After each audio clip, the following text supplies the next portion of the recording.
This is Dr. Jason Hayes, your host for Beyond the Race. Also, I'm Democratic candidate for Lieutenant Governor right here in the great state of Georgia. Last week, we talked about the prison industrial complex, and we also talked about ending it. So today, we're going to talk about education. If we want to make sure that we get young people in a position where they're successful and we can remove them from the jaws of the prison industrial complex, education must be at an all-time high. It must be at a premium. We must make sure we pay our school teachers, get them better pay, better support in the classroom. We also must make sure that our students are at a premium. So I mentioned last week about the prison industrial complex, and one part about it is the school to prison pipeline. We talked about how young Black boys and also young Black girls, Latino boys, Latino girls, minorities are pretty much given labels.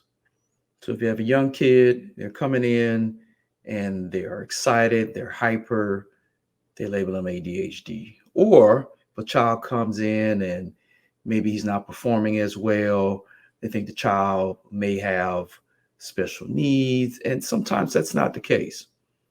So again, parents, we must be involved in our children's care and education. We must make sure that they're performing and doing well.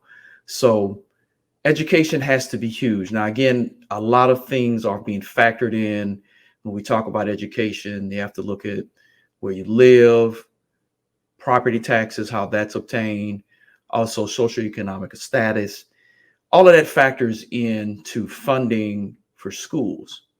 So there's a formula out there that the school system uses here in the state of Georgia, and this is how you determine your funding. So a lot of the things that we need to do to help fix the school system isn't just the school system, but it's funding, making sure our communities are the best, making sure we're focused on economic growth in our communities, that's small business ownership, job creation, wealth creation for people in underserved communities, and also rural communities as well. So we're going to focus and talk more about, again, education. So disrupting this pipeline to prison program, the school prison pipeline, we must again focus on education. So doing data research, looked up Georgia's ranked 26th in education by the U.S. World News and Report. But when we look further, higher education, such as college, community college, graduate school, Georgia's ranked 19th. But when we're talking about K through 12, they're ranked 30th. In my opinion, that's unacceptable. So how do we fix it? How do we get things moving forward for students? So again, we must make sure that we're focused on getting our children the best in terms of their education. So we must improve reading, math, and science. And I was actually doing more research and finding that our students are barely making it in terms of how they're performing. I looked at scores for fourth grade, eighth grade, 12th grade, and we're not even meeting the national average. So that says a lot. Also reading level too. So you may have hear that there are some schools that are performing well. Like when I was doing the research, they find that there's some schools in Gwinnett County, North Fulton, that are doing well. And, you know, when these schools perform and do well, hey, that's great. But you also have to look at, again, the socioeconomic status of the schools and where they're located. So again, we have to make the school system equitable for everyone. Which brings me to my next topic. There have been talk about charter schools and talks about the public school system versus the charter school system. I would say this, we do need to strengthen the public school system, but competition. If you're in a school system, a public school system, or a district that isn't performing, competition should be made available. So we should not get into, in my opinion, the thought process is that charter schools are only for suburban areas or only for areas that are upper echelons, as some people like to say. Charter school systems should be made available to lower income and also in areas with the public school system. Now, right now, there are people who are probably listening to this and saying, well, Dr. Hayes, you're wrong. You must be 100% behind the public school system. And I am. But if you're in a situation where your students aren't performing, your children, you should have every right to actually look at a charter school system. So again, it's competition when you're competing. So let's backtrack. Public school system. For me, public school system has always been a paramount. I went to public school in Louisiana. Both of my grandparents on my dad's side were school teachers. So I have an affinity towards the public school system. And my belief is that education should be free. Taxpayer dollars should be towards school. We must make sure that we invest in young people. But that investment should not be in vain. So when I was doing more research, I did notice, again, the Georgia Department of Education advises the governor's office on budget needs and also sets the curriculum. So we need to change how the curriculum is. We need to look at, are we teaching our children about finance? Are we teaching them about trade opportunities, trade skills? Are we teaching them about small business ownership? We're focused on making sure that our students will be performing. Just recently, actually about a few days ago, I actually saw there was an article that was put in that there is a school that is going to be focused on trade. And actually, let me actually pull up the article, and I want to make sure we get the language right, as we always say. So I'm actually going to go to my Facebook at Jason for Georgia. And we want to pull this up and make sure that we get the right information.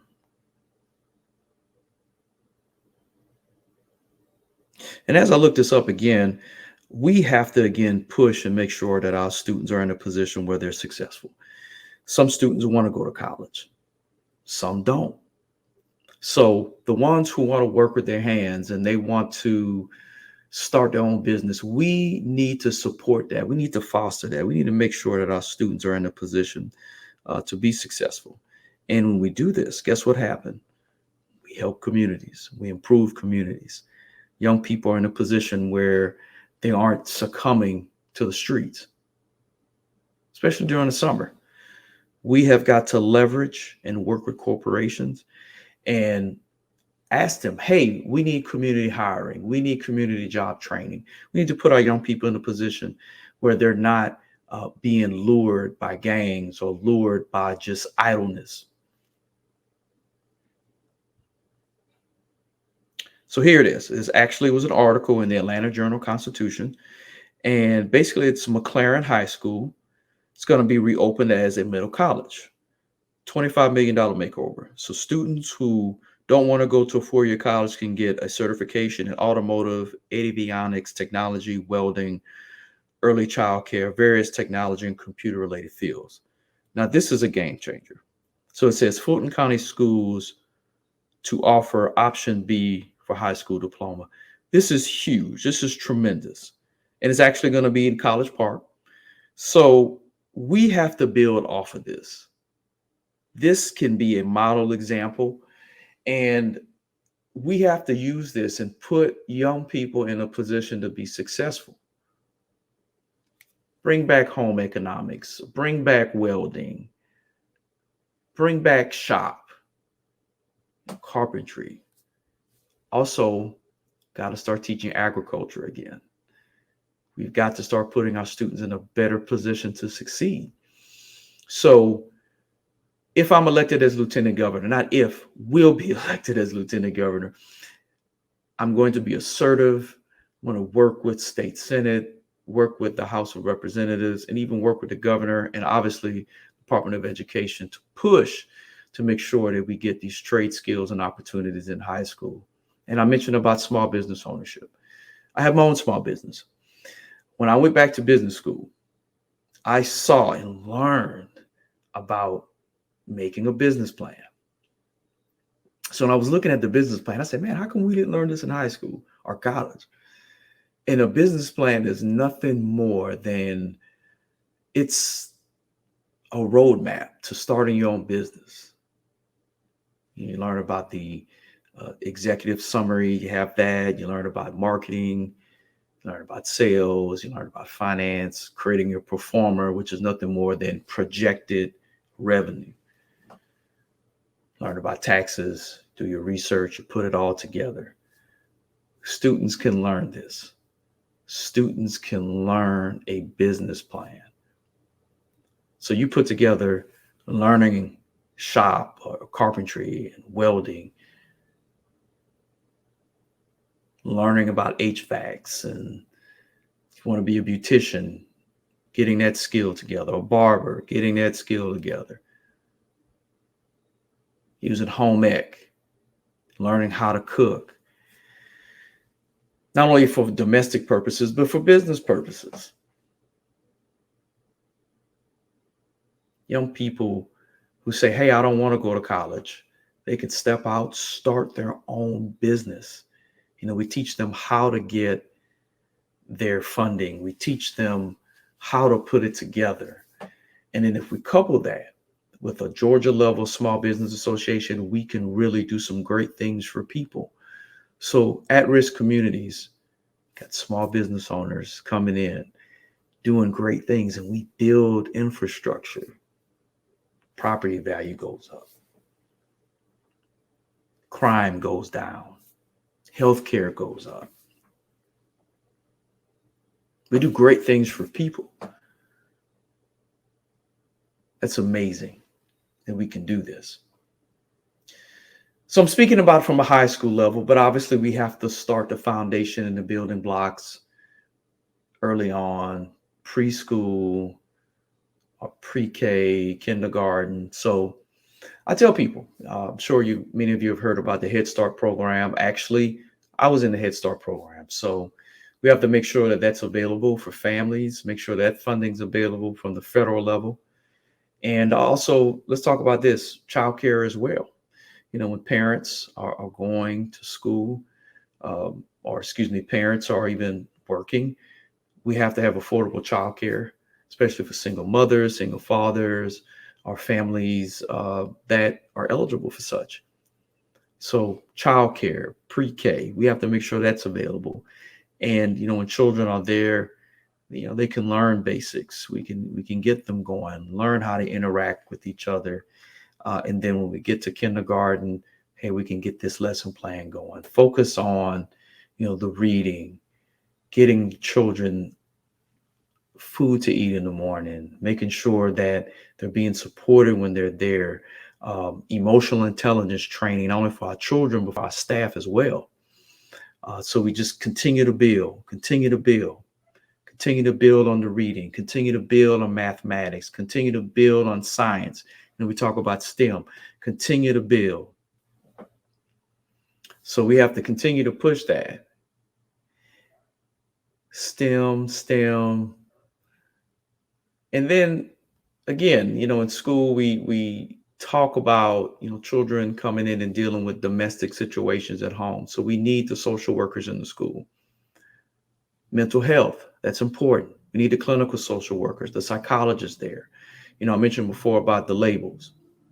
Children being labeled with ADHD. So if a school teacher sees the signs, then you refer them. Clinical social workers, see the psychologists, make sure that they are properly evaluated. And if they don't have ADHD, is it a situation at home? I get enough food. So we've got to make sure that our students are put in a better situation to succeed.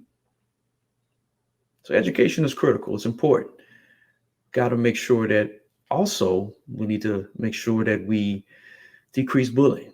As we're all aware, bullying is on the rise. And not saying it wasn't there when I was in school. Hey, I was bullied. And, for me, it was, being called nerd or different things of that nature. But when back then we get home, you get a break from all of that. Now with social media, everyone having access to cell phones, children don't get a break. So the online cyberbullying is there. They're still bullying. when you get to school. So we have to make sure that our children are being put in an emotionally intelligent situation, making sure that students aren't bullying other students, and the children who are doing the bullying, are they being bullied at home? Are they being bullied by other people? We make sure we put an end to bullying, then we can put an end to the school shooting and the mental health concerns that we're having, children committing suicide, homicide, again, I mentioned before with the school shooting. So we don't need police officers in the schools. We need more resource officers. We need the social workers. We need to make sure our children see school as a safe haven. And that's what's important.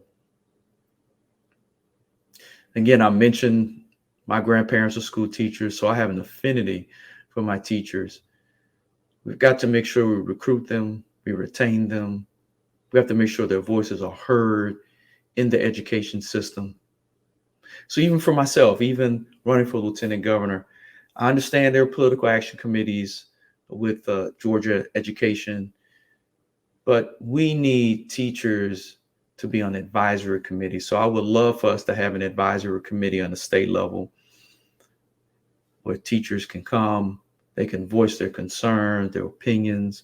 Also, we want them to be actively involved in the curriculum so we can get it progressive. We don't want to be ranked 30th in the country. We want to be ranked number one right here in the great state of Georgia. So again, education is paramount. We must continue to focus on it. We must make sure that students are protected. We must make sure our parents are involved as well. We must make sure that this occurs so we can push students forward. Now, I've talked about elementary school, middle school, high school, making sure people have access to careers. So again, we must continue to support the Hope Scholarship, the Zell Scholarship, the Zell Miller Scholarship, so students can have more access to the scholarship so they can go to their four-year colleges. We must make sure that community colleges, first 2 years can be free. Now, people talk, Dr. Hayes, where's the funding going to come from? You know, I've spoken before about this when we talk about funding. There's a lottery. Maybe we can allocate more dollars to that. There's a tobacco tax that needs to be raised. We also must make sure we increase the corporate tax as well. And also, you know, I mentioned about taxing corporations. If there's a corporation that's out there that says, Dr. Hayes, we don't want to be taxed. Of course, no one wants to be taxed.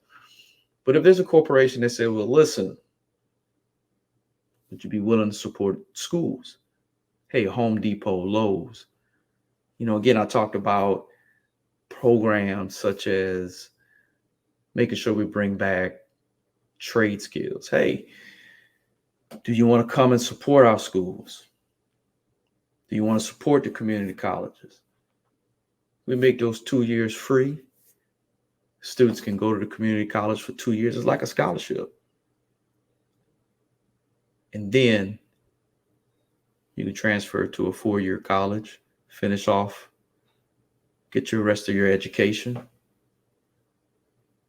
and do some great things, whether if it's going on to grad school or whether if it's just going on out into the workforce. So we must make sure we put students in a better situation. And another ideas I floated around. First 2 years of community college free.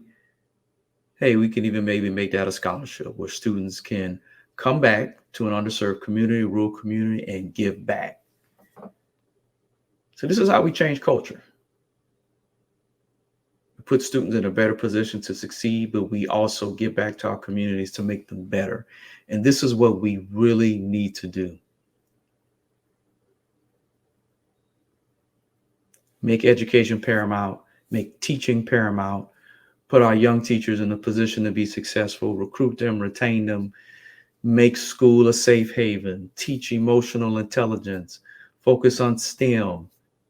We must make sure that we put students in a better position, bring back trade skills, trade opportunities, teach about business, business plans, practical finance,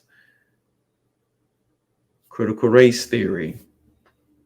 Must teach them about, and we talked about critical race theory in episode 2, but we must make sure that students are learning about critical race theory, about the system, learning about it in civics and sociology, making sure they understand where we live so we can have more emotionally intelligent people, so we can finally shut down systems like the prison industrial complex. We can do this, Georgia. We do a great job here in Georgia. We show the other states what can be done.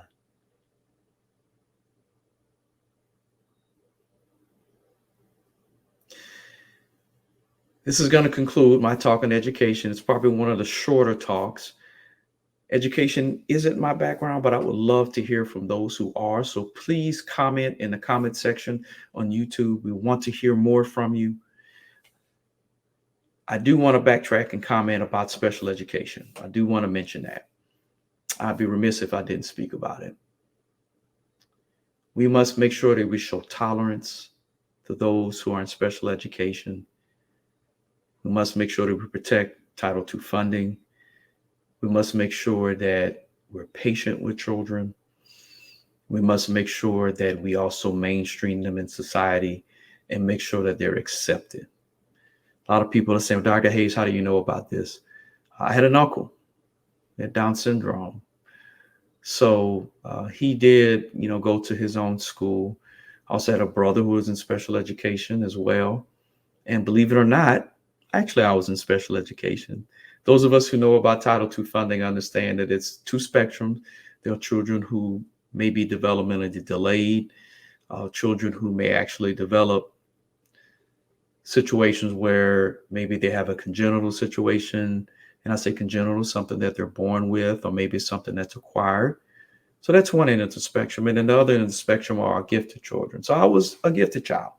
And I do remember the IEPs and, those are, tests that are done on your children. And I do remember the booklets that talked about Title II funding. So I do remember at 10 years old reading these booklets. So I learned about it, as a young child. So we can't forget about special education. We have to make sure that we're teaching tolerance. We have to make sure the funding is available. We're protecting the funding, using it appropriately, so the children who need it have it there. And we must make sure we protect that. And we also must make sure that bullying is removed from school systems as well, because a lot of children in special education are bullied. So we must make sure that students that are in school, that we teach them leadership, we teach them to protect others, and we must make sure that we're teaching emotional intelligence. So again, this is going to be one of my shorter podcasts. I would love to hear from many of you who are specialists in education. I want to hear from you. I want to rely upon you and your skill set and what you're doing to help make Georgia great, the Georgia public school system great, education great, not only in Georgia, but all other states. I'm for you. I'm for all of school teachers and educators.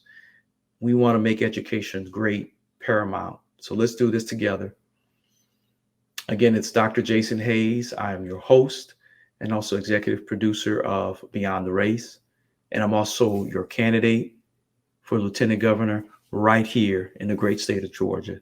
You can support the campaign by going to www.jasonhayes4forga.com.